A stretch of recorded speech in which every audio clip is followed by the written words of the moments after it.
Hey, this is Brad Block, host of The Physician's Guide to Doctoring. This is a personal and professional development podcast for physicians where we have experts on the show that try to teach us everything we should have been learning while we were memorizing Krebs cycle.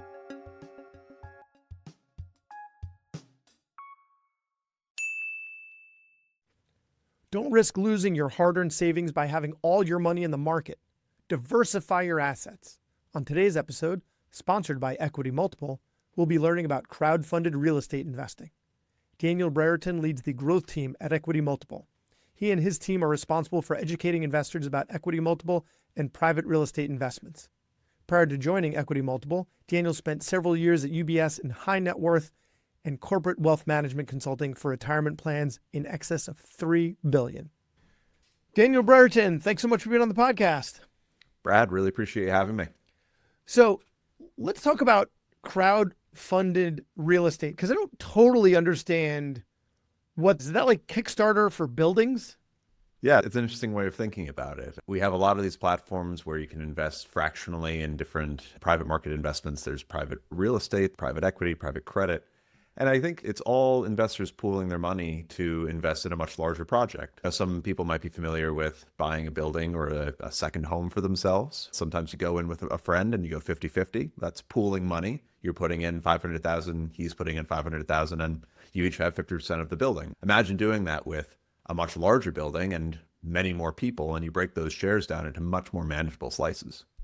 But previously, that's not how things were done for real estate, right? There would be a principal and they would meet some people through their network that would then fund it, and they'd all get together, and I imagine their monocles and their top hats and run the real estate industry.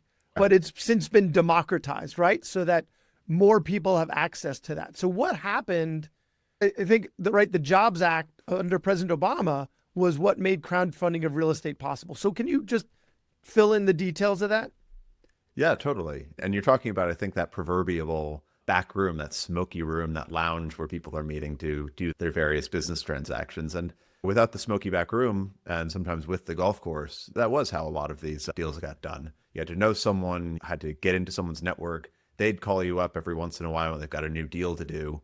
And yeah, it was a very limited set of people. You had to have enough capital, and the check sizes were much, much larger. So really democratizing is what a lot of these platforms have tried to do, which is bring an even playing field to people who meet the accredited investor definition or maybe don't meet that definition, but raising for a different platform, and give them access. And yeah, you mentioned the Jobs Act. That was a hugely instrumental. Jumpstart Our Business Startups Act with the Obama administration really paved the way for Reg CF or Reg crowdfunding. Now, we don't necessarily use that specific legislation, but I think what it kicked off in 2015 was this gold rush almost of platforms standing up.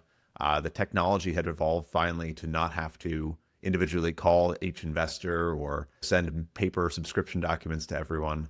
It became a lot easier to do research online, find platforms that were offering private market investments, and then syndicate that to a much larger audience. Private market transactions often have limits of like 100 people in specific instances, but what happens is the real estate especially, and some of the new regulations with the Jobs Act allowed hundreds of people to be involved with a single transaction. So again, you get these large transactions broken down into much smaller pieces. I would imagine, though, when that happens, you need people to then source those people, right? Like you go to when it's only a handful of people, you got a networking event, you got your network, they give you the checks.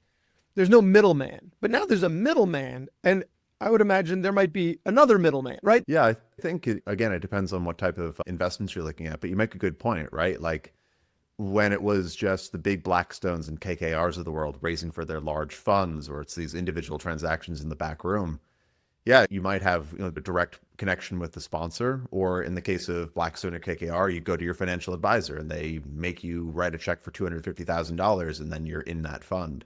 In some of the platforms that you might see, that's how it's working, right? A big LP will be, or a big GP or sponsor is issuing a deal for $20 million, and then they go to their different syndicators and raise their offerings. And I think that's where the syndication sometimes gets a bad name, with some of the platforms adding extra layers of filters and ways to get on the platform. The closer that you can get to the deal, the better. For us at Equity Multiple, we have a large network of sponsors that we've worked with before. We've got a large network of brokers that can introduce us to a lot of different deals and different sponsors that are looking to raise capital. So we're really close to the source when it comes to that transaction. And that's what I think you want to see with these types of platforms, is that they're not just taking someone else's deal and putting it on their platform and then you're going through 6 layers to get to the sponsor. You want to know that it's a sponsor, a professional that you're working with to source the deal, and that middleman is really helping to curate the platform. And that's what we do, at least at Equity Multiple. Right. Because if you didn't have that middleman, then again, one, you wouldn't have access for the diversification.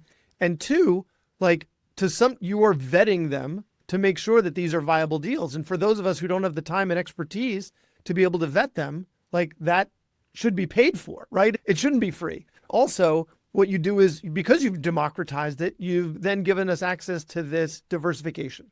So if you're going to do angel investing, you could have known that PayPal was going to be what it is now, right? And been an early seed investor, right? But that's not what most people do. Most people give small amounts to lots of different funds, hoping that one of them will be the unicorn, right?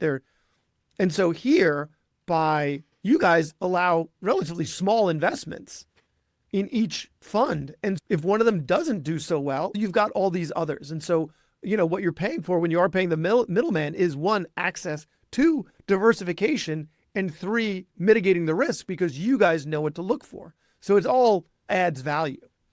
Yeah, it's interesting you mentioned about the middleman, right? If you think about with going to your Schwab account or E-Trade account or whoever discount brokers are left, your broker is a middleman. But we don't think about that as a middleman because you're dealing with standardized public equities or standardized public bonds or whatever public instruments that you're dealing with. So the amount of due diligence that you have to do on a public stock or public options contract or whatever is much less, right? So to vet investments for the public markets, the has established what those vetting requirements are, what's required to go public.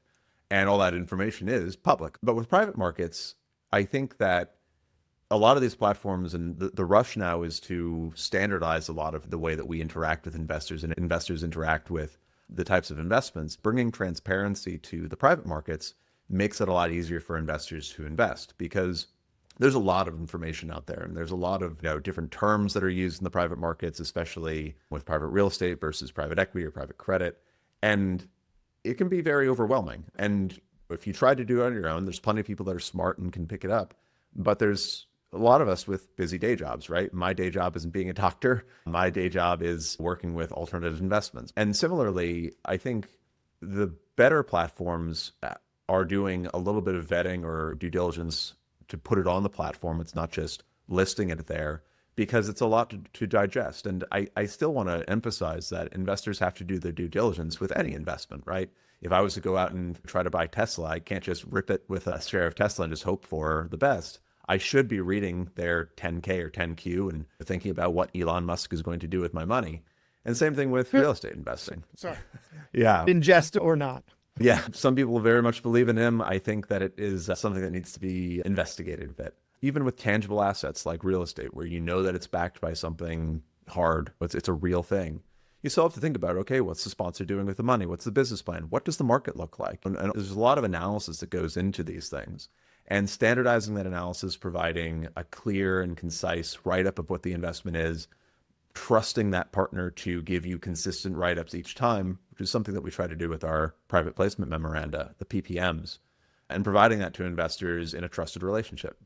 So if we're going to be reviewing some of these documents, what are some of the terms or acronyms with which we should be familiar? Yeah, I think the first one that's most important is IRR, internal rate of return. I think it trips up a lot of investors when they are first starting out. You might be used to hearing the return on investment or your rate of return for an investment. The IRR is a standardized metric for investors in private markets because it's a way that we all agree to assess what the return of an investment was. So when you go on a platform and shiny new multifamily deal number 1, IRR 12%.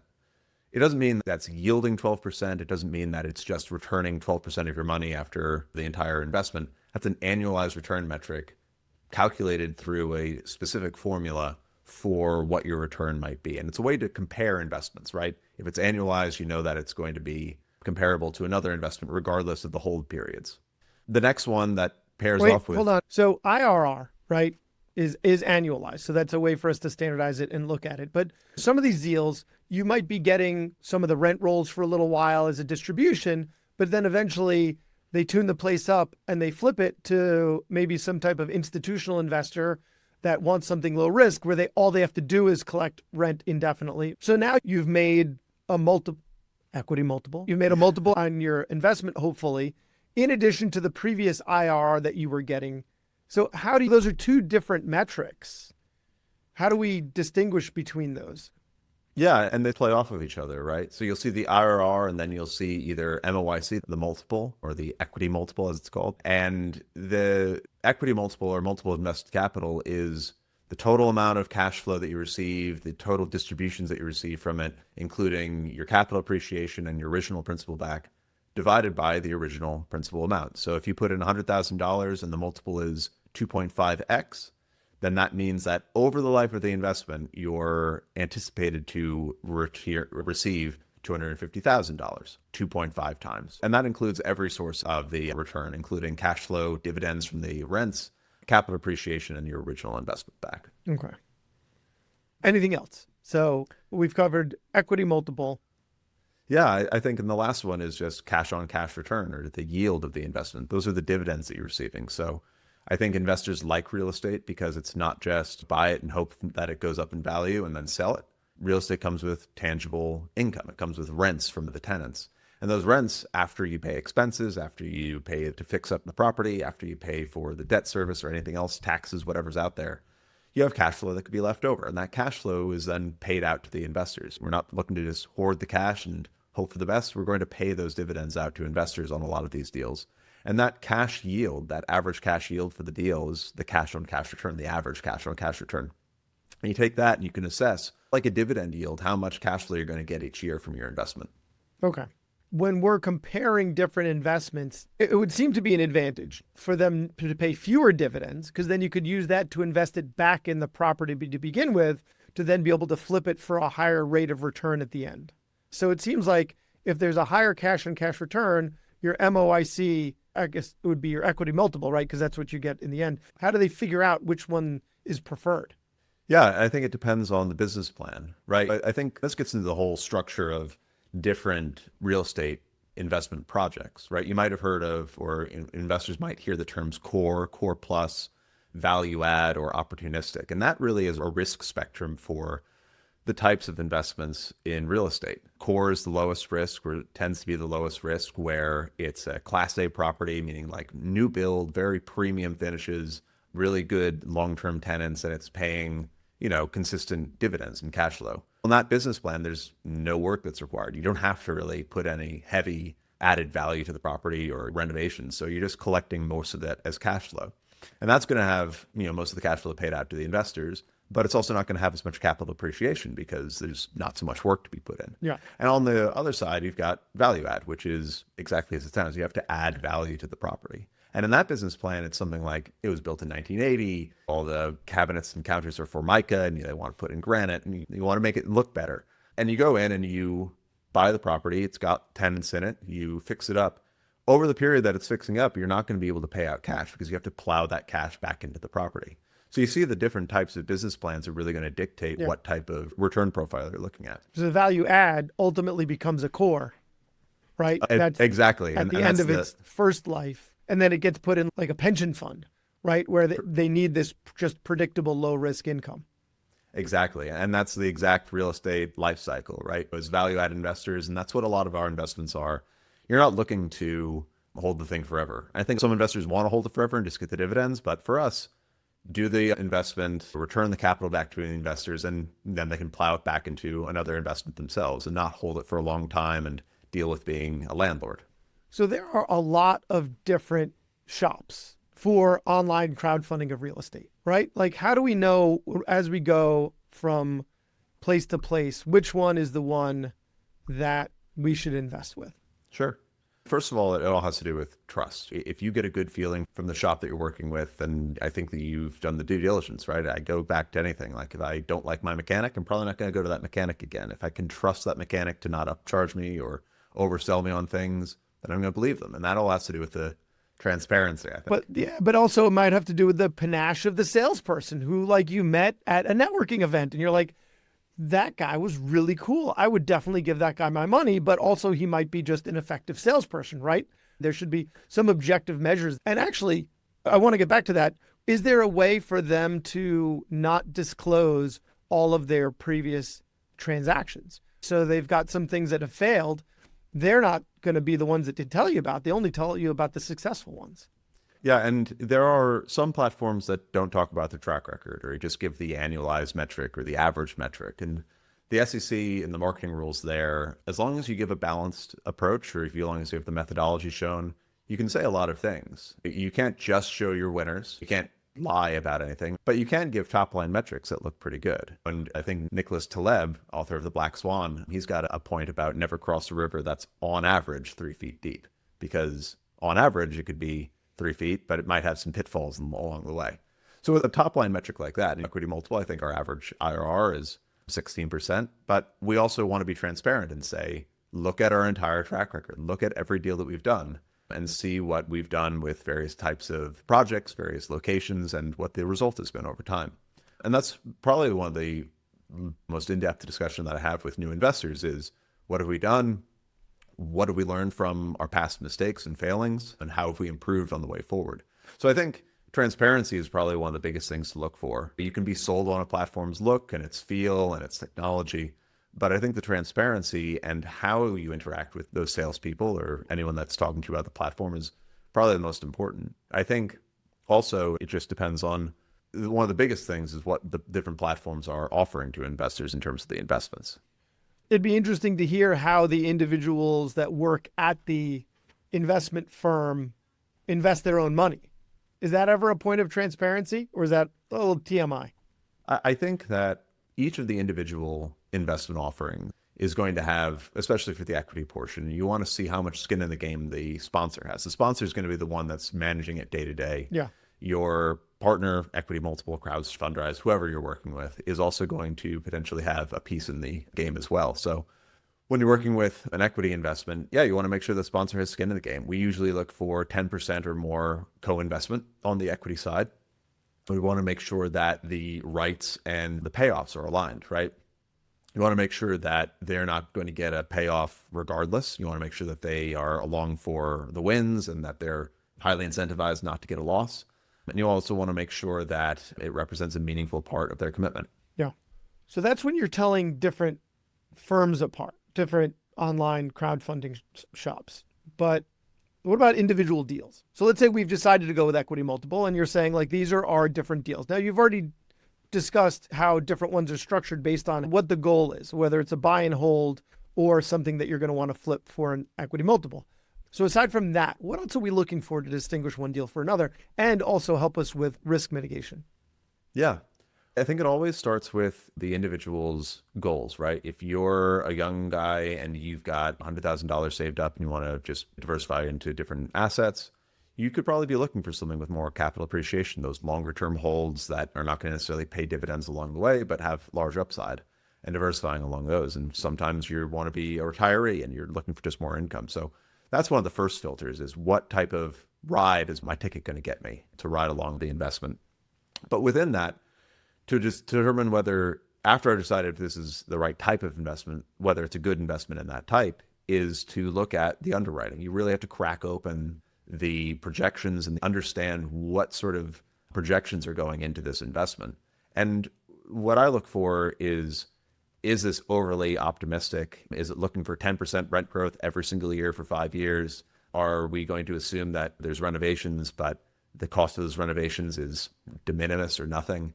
So there's ways to be very aggressive with the investments, and it can get even as in-depth as the refinance assumptions. If interest rates currently are 5% or 4.5%, and they're assuming that they're going to refinance for an interest rate of 2%, immediate red flag. You can see that there are aggressive assumptions in the underwriting that are probably putting the projected IRR as very rosy. Is there anything that they might be able to misrepresent that we should make sure we investigate, right? Like you just said, you're going to crack open what? The So projections. you'll see the pro forma projection. Okay. So that we want to make sure that we take a deep dive into. But is there anything else that if something doesn't smell right, or even if it does, there's something that could be represented? For instance, before you said they could gloss over their losses and not actually show them to you. So you want to, I think, take a deeper dive into that. But is there anything else?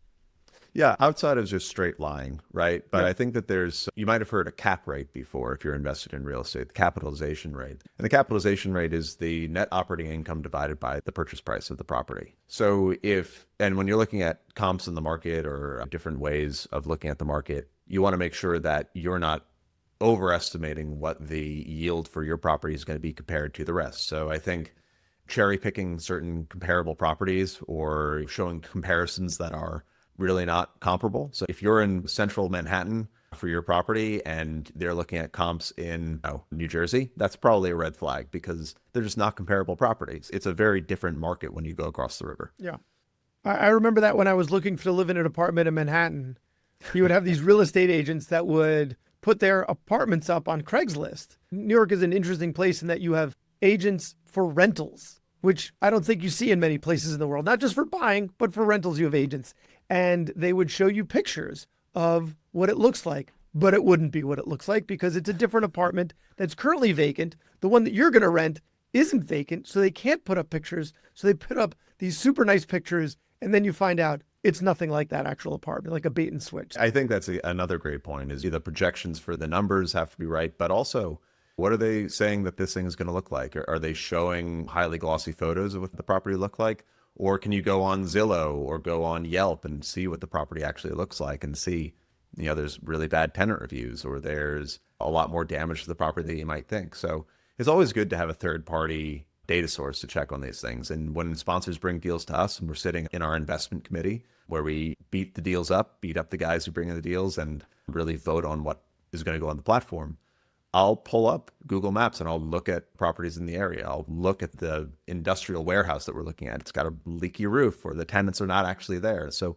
we're always checking things beyond what the sponsor gives us. That's an excellent point. Like public information that's unrelated. Is there like any government data? Can we find out like the crime rate in the area or the school district? Like any easily publicly accessible information? You find out that there's been gang violence 2 blocks away in the recent past. Something that you might be like, oh, actually, this is not the place where I think it would be a good idea to invest.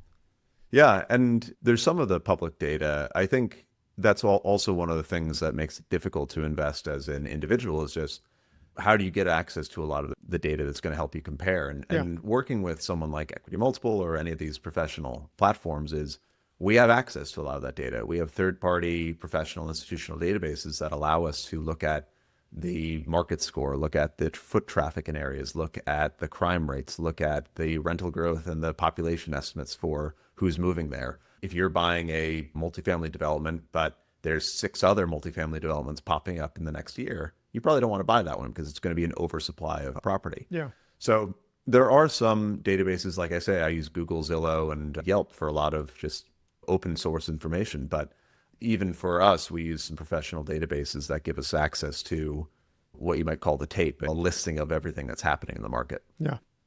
So earlier we had talked about fee structures, right? Like sometimes personally, I have, not from you all, invested in a fund of funds. Like it's just a step below a REIT. And so each level of the fund is someone else who's taken a piece of the pie. And so yes, it has decreased our risk because our money's been spread across a bunch of different investments. But at the same time, the fees have eaten away at any significant amount of profit. Tell us about Equity Multiple's fee structure and then contrast that with other fee structures in the industry. Yeah. In commercial real estate, just at the sponsor level, you're going to typically have some sort of asset management fee and what's known as promote or the carry that you're paying to the investor, that performance fee for outperforming the original underwriting expectations. For Equity Multiple, we try to keep our fees fairly simple. You pay Equity Multiple a 1% asset management fee typically on most investments, and then we will take a portion often of the sponsor's promote. So we're not often adding a second level of promote. We're just going to take a portion of the deal promote off of that. And then there's administrative expense reimbursements. So those don't go to Equity Multiple. They go to the lawyers, the accountants, and anyone else who's keeping the investment actually running for legal requirements. So we try to keep it very clean. There are plenty of platforms which will take multiple layers of promotes. There's another platform, I won't name names, but they invest in the panoply of alts. Same thing. They had a Blackstone fund. It was fees on top of fees on top of fees. And the original investors might have gotten a 20-something% IRR, but when you back out everything, it's eroding the platform investor returns down to around 12%. So it's taking a significant amount of the fees. All right. If we're interested in learning more and investing with Equity Multiple, where do we find Equity Multiple and where do we find you? Sure. Yeah. So our website, equitymultiple.com, there's a lot of free informational resources available without having to create a login. To learn more about the investment offerings, you'll just have to create a free profile, just your name and your email address, and then you can browse any of our offerings. One of the big differentiators that we pride ourselves on is being very human-centric, very accessible for human support. So on any of the pages on our website, you can use our intercom, our chat feature. Just click that, type in a question, and you'll get routed to my team. Or you can reach out to us directly at ir@equitymultiple.com, and someone will get back to you within 24 hours. And we're obviously also available on all social media. Our YouTube has a lot of educational content, and our blog has a lot of content as well. So check us out on YouTube. All right. Thank you so much for your time. Thank you, Brad. Have a good one. Thanks for listening. So please share it or like it or comment on a social media post or write us a 5-star review. Thank us again for listening to The Physician's Guide to Doctoring.